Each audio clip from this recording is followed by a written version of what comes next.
Freakonomics Radio is sponsored by Hotels.com. Hotels.com gives you access to hundreds of thousands of hotels worldwide. And when you join for free, you can save up to 20% instantly with member prices.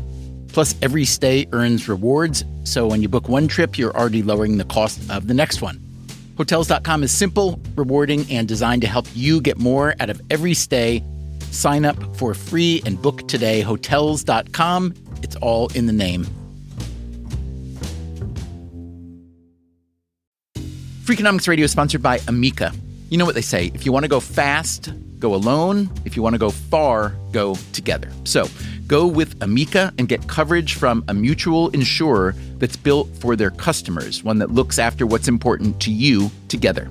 Auto, home, life, and more, coverage that fits your unique needs. Amica helps you protect what matters most. Visit amica.com and get a quote today.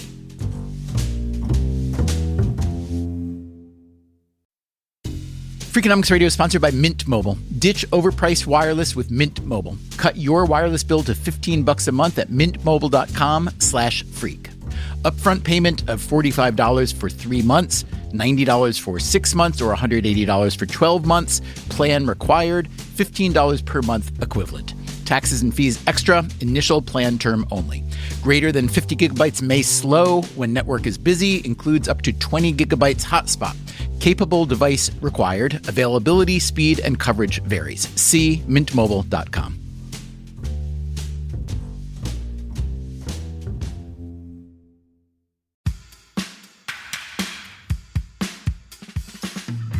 Hey there, Stephen Dubner. First of all, Happy New Year. I think we can all agree that 2020 is the kind of year that belongs in the rearview mirror. I'd like to take a minute to thank some people. Let's start with you, our listeners. You are, objectively speaking, the best. You are loyal. You're receptive to new ideas and formats. You are enthusiastic and clever, even kind. So thank you. I'd also like to thank the people who every week help create this show. There is our core staff, Allison Craiglow, Greg Rippin, Zach Lipinski, Daphne Chen, Mary DeDuke, Matt Hickey, and Emma Terrell, and the latest addition, Mark McCluskey. They've all done great work this year, especially when a certain pandemic made it much harder to do great work. We also get a lot of help from James Foster, who stays up late on weekends doing our rough mixes, and Dan DeZula, who remixes our podcasts for public radio. Most of the music you hear on our show was composed by Luis Guerra. Every week, when I listen to the rough mix of an episode without music, it sounds naked and a little bit sad. Once Luis's music is added, now we have something. We've also got wonderful producers on the new shows we've been adding to the Freakonomics Radio Network, including Rebecca Lee Douglas and Brent Katz, and they occasionally pitch in with this show too. Speaking of those new shows in our network, thank you to the amazing Angela Duckworth, my co-host on No Stupid Questions, and to Steve Levitt, host of People I Mostly Admire. 2021 will be an even bigger year for the Freakonomics Radio Network with even more new shows, so keep your ears open for that. We also have plans to open up the entire Freakonomics Radio archive, making all 400-plus episodes available to pretty much everyone, anytime, free. If you are subscribed to our show, which of course you should be, you'll see we've already given you a little holiday gift of some extra episodes. More to come soon. For today's episode, we have pulled a 2016 show out of the archive. It's called Trust Me. It's about how social trust and cohesion are good for a society and how to get more of them. The episode was first published just after the 2016 presidential election, which Donald Trump won. It struck us that it may be even more appropriate now, after a 2020 election, that Trump lost. A few of the facts in the episode are outdated by now. At the end, we'll update what's necessary. Hope you enjoy, and once again, Happy New Year from all of us.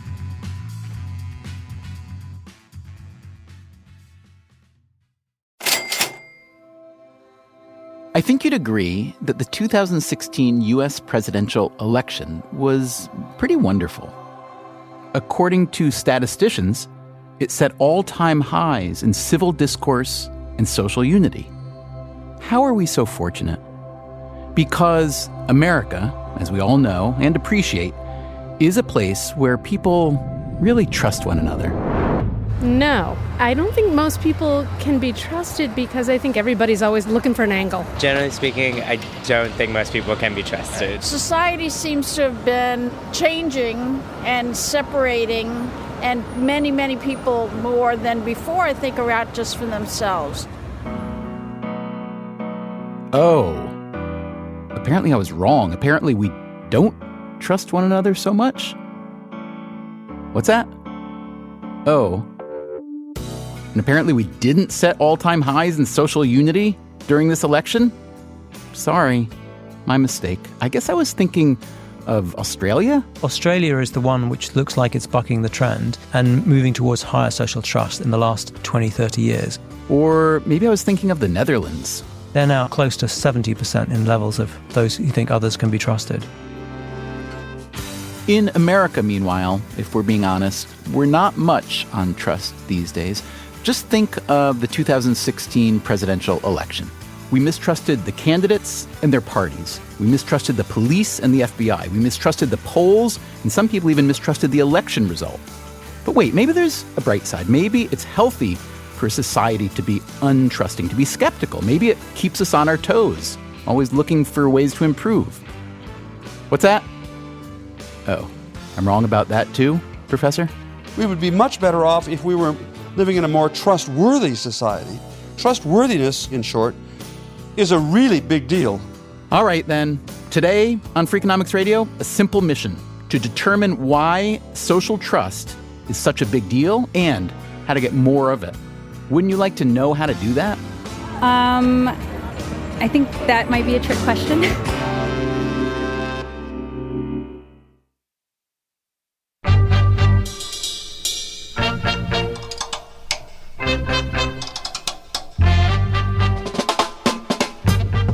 From Stitcher and Dubner Productions, this is Freakonomics Radio, the podcast that explores the hidden side of everything. Here's your host, Stephen Dubner. Social trust is what exactly? It's just one of those things. It's sort of like the dark matter of the economy and society matters very greatly, and yet we don't seem to focus on it very much. That is one of my favorite academic/policy wonks in the world, David Halpern. I'm the head of the UK's Behavioural Insight Team, often known as the Nudge Unit. The Nudge Unit applies the findings of behavioral science to do things like increase tax payments, decrease medical errors, and conserve energy. It also looks into broader ideas like social trust. As Halpern was saying, social trust is an extraordinarily interesting variable and doesn't get anywhere near the attention it deserves. But the basic idea is trying to understand what is it, the fabric of society that makes economies and indeed just people get along in general. It's clearly so critical for a whole range of outcomes. Outcomes like economic growth. This is a more powerful predictor of future national growth rates than, for example, levels of human capital or skills in the population. Outcomes like individual health. Basically, having someone or feeling that other people can be trusted or people you can rely on in your life is worth a great deal. It's roughly the same positive effect as giving up smoking. And smoking is really, really bad for you. So, social isolation essentially is incredibly bad for your health. So can people like Halpern reliably measure the level of social trust in a given place? Yes, you can do it in a number of ways. You can ask people how many names have they got in their filofaxes or in their phones, which will give you some sense of their social networks. You can also measure more subtly with asking a question around social trust. Do you think other people can be trusted? Essentially, that's the question we've been asking, in fact, for decades. And So there's very big national differences in this. Countries range from, many countries like Brazil, where less than 10% of people would say most others can be trusted, to countries like Norway, where more than 70% of people would say most others can be trusted. Countries like the US and the UK are sort of halfway in between, typically in the range 30 to 40% of people say others can be trusted. Places with a lot of social trust also have a lot of what's known as social capital. So most people are familiar with physical capital and financial capital, of course.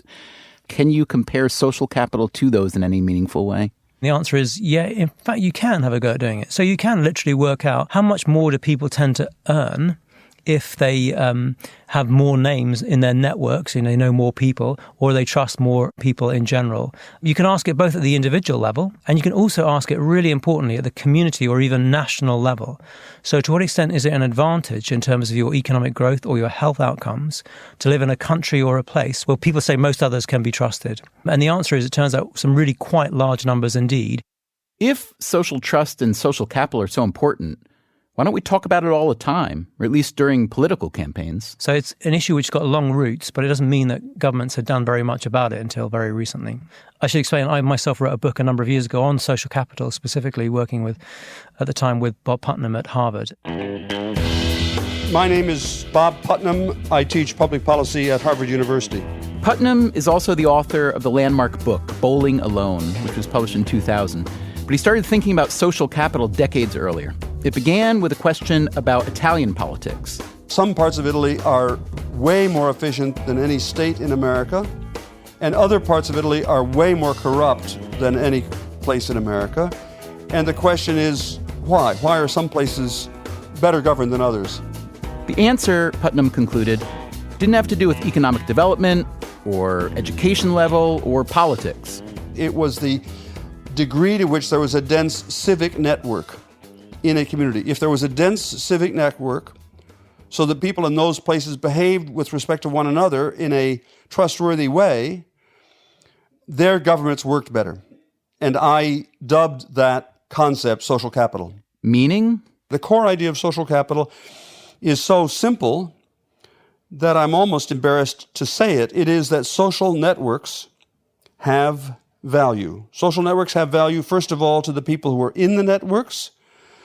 For example, there's a huge amount of work on how social networks help us find jobs. Social networks also exert other, more indirect leverage. They have effects on bystanders and not just effects on the people in them. Communities that have high levels of social capital benefit in many ways. Their kids do better in school. They have lower crime rates. They have, other things being equal, higher economic growth rates. Many, many benefits, both personally and collectively. Having made these observations about the power of social capital in Italy, Putnam returned to the U.S. And I was worried, just as a citizen, not as a scholar, I was worried that ever since I personally began to vote, which was way back in the 1960s, America seemed to be going to hell in a handbasket. And I said to myself, I wonder whether social capital might have something to do with this collapse of American civilization. So he began looking for measures of connectivity in American civic life. Membership in parent-teacher organizations, for instance. That is, what fraction of all parents in any given year belong to the PTA? And I discovered, to my shock, that actually PTA membership had been declining a lot. He looked at membership numbers among Rotary clubs, among scout troops, among bowling leagues. Participation was falling in all these groups. We were becoming more and more isolated. Or, as a friend suggested to me once, you mean we're bowling alone?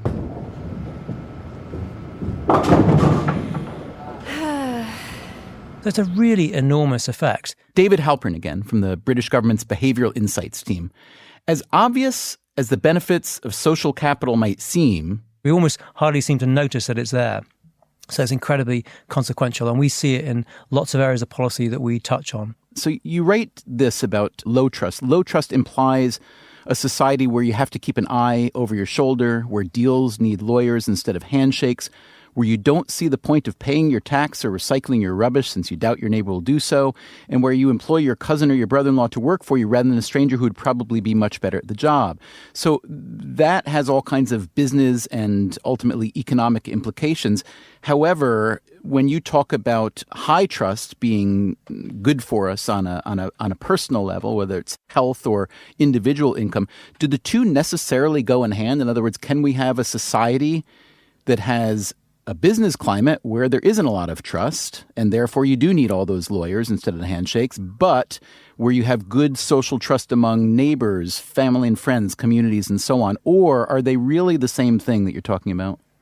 Well, there is a key distinction, and Bob Putnam has often made this too, between what's sometimes called bonding social capital and bridging social capital. Social capital is about social networks.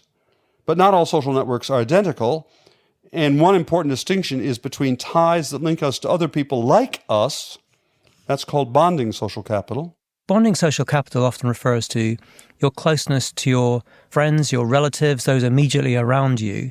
It's particularly important, it turns out, for things such as health outcomes. Because empirically, if you get sick, the people who are likely to bring you chicken soup are likely to represent your bonding social capital. So bonding social capital is plainly important, but it's primarily about our ties to people we're close with. When it comes to how our broader society gets along, that's where bridging social capital comes in. Do you trust not just your immediate neighbour, but those people in your community more generally, or indeed even relative strangers who you meet in everyday life in your country or your society? So my ties, my friendships to people of a different religion or a different race or a different economic class or a different occupation or different age, that's bridging social capital. That tends to be really important. Especially in a modern, diverse democracy like ours. And therefore, what worries me most about trends in America is the decline in bridging social capital. It's something we saw plenty of during the presidential election. So much distrust among so many separate constituencies, a constant splintering and resplintering instead of the drawing together that America likes to be known for. So coming up on Freakonomics Radio, we look at an experiment designed to measure trust along racial and ethnic lines. The news is not good. A lot of the cheating was across racial and ethnic lines. But there is some good news. For instance, people who go to university end up trusting much more than those who don't. And when we went out to the streets of New York and asked people the standard survey question, generally speaking, would you say most people can be trusted? We got plenty of affirmatives. I think so, generally. There's more good people in the world than there are bad people, so that leads me to believe that you can trust people. Yeah, I would say they could. I think that's maybe like a naive assumption on my part, like to believe that there's good in everyone. I've had great experiences with strangers. I think in the majority of cases, people are good. I trust people, yeah. That's coming up. We'll be right back.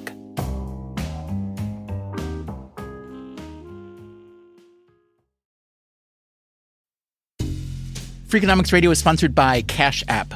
Bitcoin is often talked about as an investment, but it was built to be used. With Cash App, you can actually do that. Send Bitcoin instantly, pay at local Square businesses that accept it, or move it to your own wallet whenever you want. It works more like real money and less like something locked in an account. For a limited time, new customers can get $10 added to their balance. Just use code CashApp10 when you sign up. And don't forget this part, send at least $5 to a friend in the first 2 weeks. Terms apply. Cash App is a financial services platform, not a bank. Banking services provided by Cash App's bank partners. Bitcoin services provided by Block Inc. brand. For additional information, see the Bitcoin disclosures at cash.app/legal/podcast.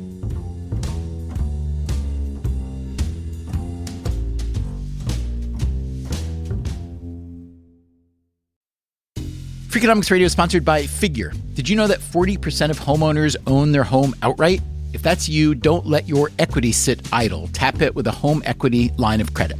Figure, the #1 non-bank HELOC lender in the U.S., helps tap equity you've built in your home so you can do things like tackle a renovation or pay down debt. HELOC is a line of credit secured by your home. You can draw what you need, repay, and draw again. Figure offers a 100% online application. Get approved in 5 minutes and funding in as few as 5 days. It's faster than a bank loan and cheaper than a personal loan. Check your rate today without impacting your credit at figure.com/Freakonomics.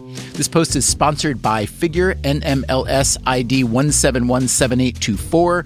Figure is an equal housing lender. For more information about their licensing, visit nmlsconsumeraccess.org. Figure's HELOC is subject to credit approval and terms apply. Freakonomics Radio is sponsored by Ozempic. Innovation happens through rethinking what's possible, and when it comes to GLP-1s, Ozempic pill does just that. Learn more about Ozempic semaglutide tablets, 4 and 9 milligrams, by calling 1-833-OZEMPIC or visit Ozempic.com to view the medication guide and ask your doctor what's possible with FDA-approved Ozempic pill.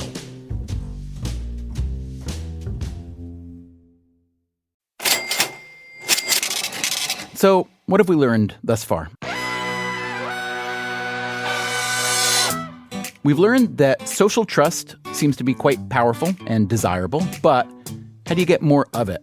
You can't just magically turn up social trust in a given place. You can't force everyone to join the PTA or the church group or whatever. So rather than solving for X, where X is how to increase social trust, let's first solve for Y, where Y is when social trust and social capital are low, why are they low? The short version is that in the short run, increases in diversity seem to be correlated with decreases in social capital. That's Bob Putnam again. He and others have observed over and over that diversity, racial, ethnic, religious, and so on, make trust more elusive. Consider some research done by the Harvard economist Ed Glaeser. Trust is everywhere in economic transactions. So we wanted to contribute to this literature, and one of the things that seemed very important to us was measuring trust, was measuring social capital. Rather than relying solely on survey data, Glaeser and his colleagues set up an experiment. Not that experiments are perfect either. So we took a bunch of Harvard undergraduates, because what could possibly be more representative than that? They tried to measure trust in a variety of ways, including a game where students were paired with each other, with one sending money to the other without being sure whether they'd get the money back. It's basically meant to mimic the idea of an investor giving money to a firm, and the firm then chooses whether or not to cheat the investor or not. Some students treated their partners fairly. Others, however, essentially cheated, keeping most or all the money for themselves. When did that happen? It happened when the two players didn't look alike. A lot of the cheating was across racial and ethnic lines, and this was primarily white on Asian, meaning the whites were cheating the Asians. And I think there are lots of cases in the world in which we've seen racial fractionalization be related to less than perfectly functioning social relations. Do you think that more ethnically homogenous societies, one argument behind Scandinavian economic and social successes is that they tend to produce better social outcomes? And do you think there's evidence for that? I do. It is true, for example, that the welfare states are both more generous in ethnically homogeneous places, and it's almost assuredly true that they're also more functional. They function better in more ethnically homogeneous places. It's just easier in lots of ways. There are downsides to that. I mean, I happen to love Stockholm. It's a great city, but certainly one can argue that small homogeneous places are not necessarily as creative as they might be. So I think there are lots of benefits for being in an ethnically and culturally mixed society. David Halpern again. Look, I'm speaking to you today from London, one of the most diverse cities in the world, and it has a deep vibrancy that follows from that. I mean, the real challenge for us is, can we have our cake and eat it? What is it that drives and enables diverse and interesting sort of varied populations, cities, countries to be able to live together well? That's the real challenge. Every place in the world, including us and Canada, are all going to be more ethnically diverse 25 years from now. And that's Bob Putnam. Diversity in the long run is a big advantage. But, he warns, it's not easy to do diversity. Diversity brings out the turtle in us, that in a more diverse setting, everybody kind of pulls in and disconnects from their neighbors. But look, if the world is becoming more diverse, and if diversity tends to lower social trust, and if social trust is so important, shouldn't we be looking at ways to handle this problem? I think so. Although, let's face it, there isn't that much work really doing intervention studies to figure it out. What strategies I would want to emphasize for moving in a positive direction would be more contexts in which people connect with one another across lines of race or economics or gender or age. Some classic examples of that: sports teams, the military, and university. People who go to university end up trusting much more than those who don't, particularly when they go away on residentially. it doesn't look like explained by income alone. So there's something about the experience of going off as a young person in an environment where you were lots of other young people from different backgrounds and so on, hopefully, and different ethnicities.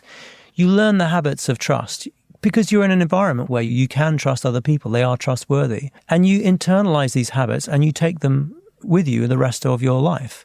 So we tend to not think of going away to university as being the reason why you're doing it is to build social capital and social trust. We think about learning skills and so on. But it may well be that it has as much or even more value in terms of culturing social trust going forward. The question is, do you have to do that in university? Can you do it in other ways? So in the UK, following partly an American lead, the government has championed a national citizen service. And what this means is for every young person, essentially a 17-year-old increasingly, it starts off with not everyone does it at the moment, but it's more and more every single year, goes and does voluntary experience, community service. This deliberately includes a couple of weeks which are residential and deliberately includes mixing with people from all different walks of life. Look, it's only limited data, but in terms of before-after data, we see significant impacts in terms of higher levels of trust between groups and individuals, as well as incidentally higher levels of life satisfaction and well-being too. So it looks like we can do something about it. It's also helpful, David Halpern says, simply to look at the countries where social trust has been rising and see what they're up to. The Netherlands, for instance. In the most recent data, it looks like it's one of the biggest rises. So the Netherlands had pretty similar levels of social trust in the 1980s to America and the UK. But whereas we've now drifted down towards sort of 30-odd%, they're now up close to 70% in levels of those who think others can be trusted. What would you say it's caused by? Well, I mean, one of the characteristics of the Netherlands, and it's, you have to be a bit careful when you pick off one country, is it has wrestled quite hard with the issues of not just inequality, but social differences. They've really tried to do a lot in relation to making people essentially build cohesion. Particularly Amsterdam is a very famous area for it. It's long been an extremely multicultural city. It's had issues over time, but they've really, in a sort of succession of governments, have tried to quite actively make groups get along with each other in quite an active way. So that may, of course, itself root in the Netherlands has quite a deep culture of a strong sense of the law being trustworthy and that contracts will be honoured and so on. It's what helped to power its economic success in previous centuries. So it does have that tradition also to draw on. And what role does technology play in social capital, especially the bridging social capital that people like Halpern and Putnam say is so important? In his book, Bowling Alone, Putnam found that social capital was relatively low in the U.S. in the early 1900s and rose fairly steadily through the 1960s. But that's when the decline began. I looked hard to find explanations, and television, I argued, is really bad for social connectivity for many reasons. More television watching, Putnam wrote, means less of virtually every form of civic participation and social involvement. As Bob sometimes put it, I think rather elegantly, when we were looking forward in terms of technology or the internet and, of course, even pre-Facebook and so on, would it be, in his words, a fancy television? In other words, it will isolate us more and more. Or would it be a fancy telephone and would connect us more and more? Because technology has both those capabilities. So when I played video games when I was a kid, you basically did them mostly by yourself or with a friend. When I look at my teenage kids playing videos, they're actually talking to each other all the time. To some extent, it looks like, to me, that we get the technology that we want, and even this is true at a sort of societal level. So one of the arguments you can make, and in my view is true anyway, about explaining some of these differences in the trajectories across countries is in Anglo-Saxon countries, we've often used our wealth to buy technology and other experiences that means we don't have to deal with other people. The inconveniences of having to go to a concert where I have to listen to music I don't really like. I can just stay at home and I just watch what I want and so on and choose it. And even in the level of, if I think about, my kids versus me growing up, I mean, when I was growing up, we had one TV and there were 5 kids in the household. We really had to negotiate pretty hard about what we were going to watch. My kids don't have to do that, and probably not yours either.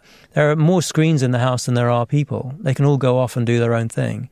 To some extent, that's us using our wealth to escape from having to negotiate with other people. But that isn't necessarily the case. Some people and some countries seem to use their wealth more to find ways of connecting more with other people. And the technology has both these capabilities, and we can't just blame it. It's the choices we're making and how we use it and the technology which we're kind of asking and bringing forth. It reminds me a bit of, we once looked into the kind of global decline of hitchhiking, for instance, one of the central reasons being that people no longer trusted strangers to not kill each other, really, is what it boiled down to, even though there was apparently very little killing involved, but just the fear of one. And yet now, Uber is a $60-some billion company that's basically all about using technology to lure a complete stranger into your car, which I guess argues, if nothing else, the fact that technology can be harnessed very much in either direction. Indeed. So, I mean, as you say, there's actually 2 points here, and there's a really important behavioral one, which I think we've only figured out in recent years to bring together these different literatures. How does it relate to, behavioral scientists versus those people studying social capital? We look like we have certain systematic biases about how we estimate whether we think other people can be trusted. And in essence, we overestimate quite systematically the prevalence of bad behavior. We overestimate the number of people who are cheating on their taxes or take a sickie off work or do other kinds of bad things. This doesn't seem to be just the media, although that may reinforce it. It seems to be a bit how we're wired as human beings. So why is that relevant? Why is this to do with technologies? Actually, technology can help you solve some of those issues. So when you're buying something on eBay or you're trying to decide where to go using, a TripAdvisor, it's actually you're getting some much better information from the experiences of other people, as opposed to your guesstimate, which is often systematically biased. So it turns out it's a way we can sometimes use technology to solve some of these trust issues, not just in relation to specific products and shall I buy this thing from this person, but potentially more generally in relation to how do we trust other people. Because ultimately, the social trust question must rest on something. It must be a measure of actual trustworthiness. The United States, for all the factionalism and bitterness we've seen during and since the 2016 elections, and let's be honest, for years and years preceding, we are actually well positioned to regenerate social trust, even as the country becomes more diverse. Why? Because, as Bob Putnam argues, we've done it before. A lot. If we were talking in America in the 1920s or 1930s, the difference between Irish people and Italian people would have been enormous. I have some friends who got married in the 1960s. He was from an Italian background, she was from an Irish background, and when they got married, everybody called it a mixed marriage. Parents on both sides all said mixed marriages never work.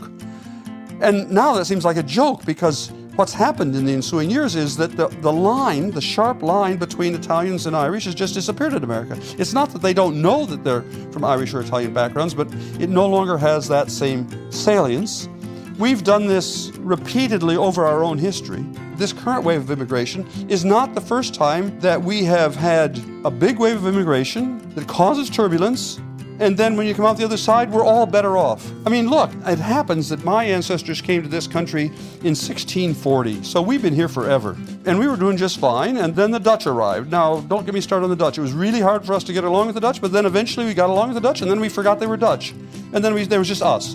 And then the Germans arrived, and they were really difficult. We had a lot of trouble assimilating the Germans. And then after a while, we got adjusted to them, and we sort of didn't even notice that the Germans were Germans. And then we invented at that point a term called Anglo-Saxon to refer to the Dutch and the Germans and us. And then we had a lot of trouble when the Irish arrived. I hope you see that there's a smile on my face. We've done this a lot.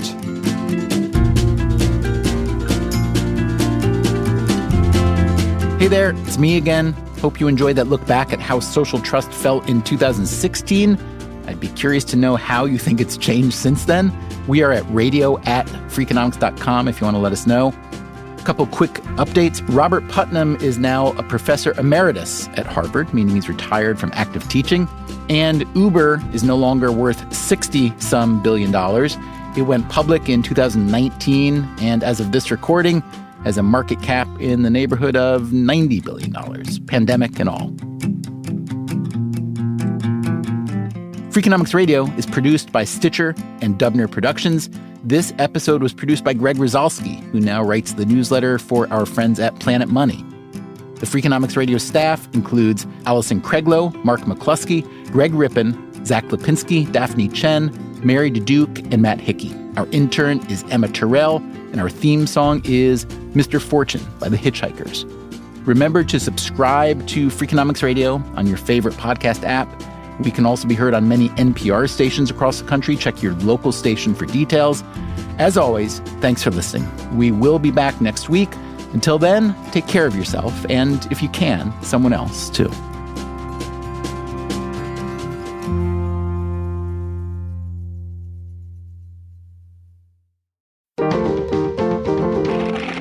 Stitcher.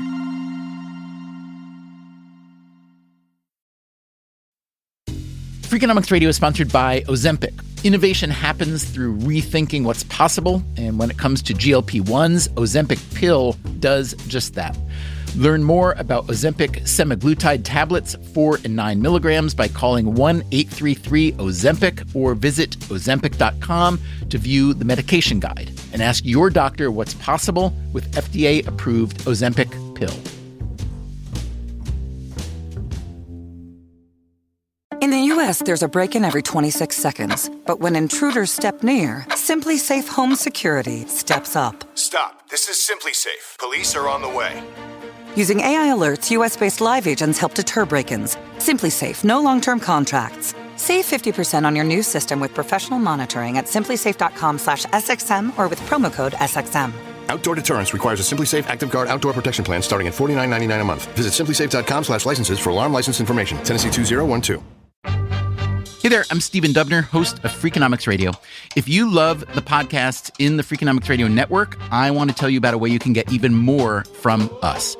To hear our shows without ads and get exclusive access to Freakonomics Radio bonus episodes, please subscribe to SiriusXM Podcasts Plus on Apple Podcasts or sign up at SiriusXM.com/podcasts plus. Start a free trial today.